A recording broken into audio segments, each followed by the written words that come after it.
Hello and welcome to chapter 15 of Intro to Psychology. In this video, I'll be discussing diagnosing and classifying psychological disorders.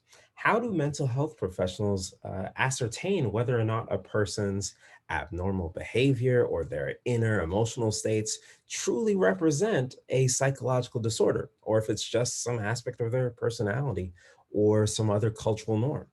Arriving at a proper diagnosis, being able to appropriately identify and label a set of symptoms is absolutely crucial. And in order to do that, mental health professionals need a common language to be able to classify sets of symptoms that are believed to represent psychological disorders. And being able to come up with a proper diagnosis is essential for getting treatment, appropriate treatment for a particular psychological problem.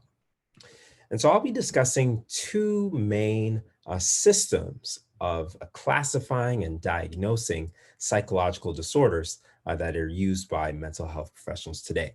The first is the Diagnostic and Statistical Manual of Mental Disorders, the DSM, which is currently in its fifth edition, or not fifth in total, but the DSM-5, and is published by the American Psychiatric Association.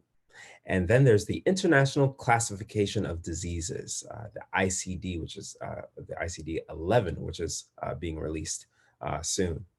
And that is published by the World Health Organization. And so these systems, these manuals, these ways of thinking about and categorizing and classifying mental disorders are important and provide us with different useful pieces of information. So the DSM was first published in 1952 and has had numerous revisions since then. Every few years or so, the study committee for the DSM gets together and revises how we think about mental disorders, how we classify them, how they're categorized, what things should be included, what things should be left out.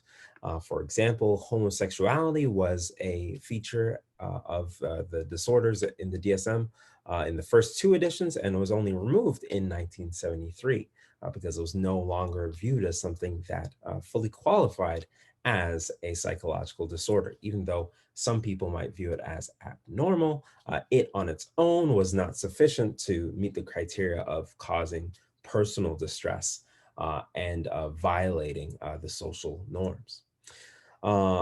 There's many other revisions or things that have been changed, ways that the DSM has evolved over the years. You may have heard of the different axes of mental disorders that was prominent until the DSM published in 2013, which got rid of those axes and instead provides us with a more streamlined way of looking at these disorders with chapters that describe the same information.